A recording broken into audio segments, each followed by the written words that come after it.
L'aviation militaire russe est en train de se désagréger sous nos yeux, en temps réel. Les incidents se multiplient avec une fréquence inquiétante. Des avions de combat subissent des pannes en plein vol, des moteurs cessent de fonctionner sans avertissement, des munitions se détachent lors du décollage. Plus troublant encore, certains appareils sont perdus sans qu'aucune intervention ennemie ne soit nécessaire. Cette force aérienne, autrefois perçue comme un instrument décisif de domination, semble aujourd'hui s'auto-fragiliser. Ce constat confère à la situation une dimension historique difficile à dissimuler pour le pouvoir russe. Lors du lancement de ce que Moscou a qualifié d'opération militaire spéciale, en février 2022, la supériorité aérienne de la Russie paraissait inévitable. Les analystes occidentaux anticipaient une prise de contrôle du ciel ukrainien en quelques jours seulement. À l'époque, les forces aérospatiales russes, VKS, disposaient d'environ 1500 aéronefs de combat, soit plus de 12 fois la flotte ukrainienne d'avant-guerre. Elles alignaient des appareils modernes tels que les Su-35S, Su-30SM et Su-34, soutenus par des systèmes de défense aérienne à longue portée, des bombardiers stratégiques et des plateformes de détection radar avancées. En face, l'aviation ukrainienne apparaissait fragmentée, composée d'appareils d'origine soviétique vieillissants et souvent mal entretenus en raison d'un sous-financement chronique. Dans ce contexte, sa survie au-delà de quelques jours semblait improbable. Or, la réalité s'est révélée radicalement différente. Non seulement la supériorité aérienne russe ne s'est jamais concrétisée, mais les performances de la VKS se sont progressivement détériorées au fil des années de conflit. Cette évolution met en lumière une faiblesse structurelle profonde. La doctrine militaire russe repose essentiellement sur une logique défensive. Les pilotes sont formés à opérer sous la supervision constante de contrôleurs au sol, dans des missions d'interception plutôt que dans des opérations offensives complexes au-dessus d'un espace aérien contesté. Confrontés à un environnement saturé de systèmes de défense antiaérienne modernes et missiles solaires, MANPAD, réseaux radars sophistiqués, et désormais appui d'avions occidentaux, l'aviation russe a révélé des lacunes que la simple supériorité numérique ne pouvait compenser. Incapables de neutraliser efficacement les défenses ukrainiennes, les appareils russes ont été contraints d'adopter des tactiques de frappe à distance. Cependant, le rythme soutenu des opérations n'a jamais faibli, exerçant une pression constante sur une flotte déjà fragilisée. Un éclairage particulièrement révélateur de cette dégradation est apparu en mars 2026, lorsque le groupe ukrainien d'analyse Ozinflow a publié un rapport confidentiel russe sur la sécurité des vols.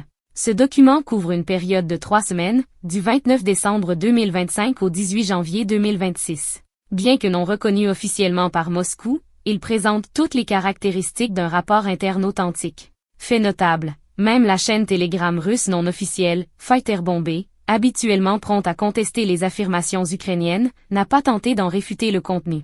Les conclusions du rapport sont particulièrement préoccupantes. En moins de 3 semaines, 24 incidents distincts ont été enregistrés sur au moins 18 bases aériennes. Il ne s'agissait pas de pertes liées à des actions ennemies, mais presque exclusivement de défaillances mécaniques, d'erreurs humaines et de problèmes structurels. Le facteur le plus récurrent est la défaillance des moteurs. 9 des 24 incidents mentionnent des alertes identiques dans le cockpit, particules métalliques dans l'huile et basse pression d'huile, suivies d'une réduction de puissance, de l'arrêt du moteur et d'un atterrissage d'urgence sur un seul réacteur. Ces anomalies ont été observées sur une large gamme d'appareils, notamment les Su-34, Su-30SM, Su-35S, mais aussi sur des avions de transport comme les An-124 et Il-76. La répétition de ces défaillances sur des plateformes différentes, dans des contextes variés et sans lien opérationnel commun, suggère une crise systémique touchant à la maintenance et à la chaîne industrielle de l'aviation russe. L'un des cas les plus accablants concerne le Su-30SM2 portant le numéro de queue 91, illustrant de manière saisissante l'ampleur et la gravité des dysfonctionnements actuels. Le 4 janvier 2026, un appareil déclencha en plein vol une alerte signalant la présence de particules métalliques dans l'huile du moteur droit. Confronté à un risque critique, l'équipage procéda à l'arrêt de ce moteur et réussit à se poser sur la base aérienne de Milrovo en configuration monomoteur. 5 jours plus tard, un rapport concernant ce même appareil révéla une récurrence troublante, identique moteur, même alerte, et une nouvelle fois un atterrissage d'urgence dans les mêmes conditions. Une telle répétition suggère fortement une défaillance structurelle non résolue, révélant des réparations manifestement inadéquates avant la remise en service de l'appareil. Dès 2025, l'expert en aviation Anatoly Krapchinsky avait d'ailleurs mis en lumière des fragilités systémiques plus larges. Il soulignait que la perte d'accès, depuis 2014, aux motoristes ukrainiens Motor C chez Ivchenko Progress avait profondément affecté certaines branches de l'aviation russe, notamment les flottes de transport et d'hélicoptères. Les programmes de substitution aux importations, censés compenser cette rupture, peinent depuis lors à produire des résultats à la hauteur des besoins opérationnels. Les défaillances répétées du Su-30 SM2, numéro de queue 91, apparaissent ainsi comme l'illustration concrète de difficultés persistantes en matière de maintenance et de soutien logistique. Mais la situation a pris une tournure encore plus préoccupante. Le 3 janvier 2026, un Su-34 engagé dans une mission de combat connut un incident pour le moins déroutant. Une bombe planante guidée FAB-500 se détacha de l'appareil au moment précis du décollage, sans aucune commande de largage. Équipée d'un kit de guidage UMPK, la munition s'écrasa à quelques centaines de mètres en amont de la piste, dans l'axe de décollage. Plus surprenant encore, le pilote poursuivit sa mission comme si de rien n'était, malgré la perte d'un armement destiné à frapper des cibles à distance. Cet événement n'est pas isolé. Le média de surveillance Astra a recensé au moins 10 incidents similaires entre le début de l'année 2026 et le 5 mars, après avoir déjà documenté 143 cas en 2025 et 165 en 2024. Ces données révèlent une tendance inquiétante. Des bombes planantes, pourtant au cœur de la stratégie offensive russe, chutent de manière involontaire sur des territoires sous contrôle russe ou allié. Le rapport mentionne également un incident impliquant un hélicoptère Mi-8, survenu le 2 janvier 2026. De retour d'une mission nocturne vers la base de Dzankoï, en Crimée occupée, l'appareil subit 2 détonations près de la poutre de queue, entraînant une perte totale du contrôle de l'asset. L'équipage parvint à effectuer un atterrissage d'urgence à la 3e tentative en utilisant une technique inspirée de l'aviation à voilure fixe, habituellement réservée aux situations où le rotor de queue est totalement inopérant. L'inspection post-vol révéla des dommages considérables, une brèche d'environ 30 cm dans la poutre de queue, des câbles sectionnés, une antenne radio HF détruite, ainsi qu'un fragment métallique de grande taille retrouvé dans la cabine après avoir traversé la porte coulissante et heurté la protection blindée du cockpit.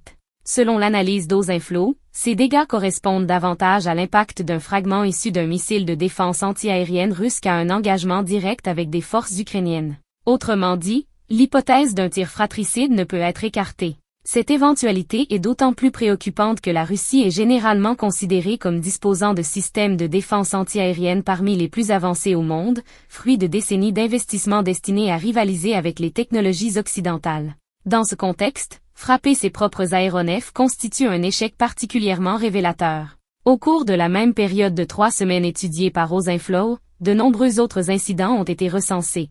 Un Su-35S endommageant son module de guerre électronique Kibini en heurtant un abri renforcé lors du roulage, un MiG-31BM subissant l'éclatement d'un pneu du train principal après défaillance du parachute de freinage, un hélicoptère d'attaque K-52M contraint à un atterrissage d'urgence en rase campagne à la suite d'une panne hydraulique totale lors d'une mission nocturne, ou encore un avion de transport Tu-134A dont le pare-brise du commandant se fissura à peine 13 minutes après le décollage. Pris dans leur ensemble, ces incidents témoignent de contraintes opérationnelles extrêmes, bien au-delà des conditions pour lesquelles ces appareils ont été initialement conçus. Depuis l'intervention en Syrie en 2015, l'aviation russe opère à un rythme soutenu, rythme qui s'est intensifié de manière exponentielle depuis février 2022. Une analyse de la RAND Corporation publiée en 2024 indique que les forces aérospatiales russes, VKS, exploitent leurs appareils à un niveau équivalent à 2 à 4 fois les heures de vol annuelles prévues. En temps de paix, un avion comme le Su-35S verrait son moteur Saturn AL-41F1S subir une révision complète après environ 1000 heures de vol. En situation de guerre, cependant, les exigences opérationnelles modifient profondément ces paramètres. Vol à basse altitude pour échapper au radar, utilisation fréquente de la post-combustion pour quitter rapidement les zones hostiles, manœuvres intensives pour éviter les défenses antiaériennes ennemies. Dans ces conditions, les intervalles de maintenance recommandés se réduisent drastiquement, passant de 1000 heures à 700, voire 500 heures. Selon RAND, cette surexploitation entraîne à elle seule la perte d'environ 26 appareils par an sous forme de pertes imputées, c'est-à-dire des aéronefs non détruits au combat mais rendus indisponibles de manière temporaire ou permanente en raison de la fatigue des matériaux et de l'usure accélérée.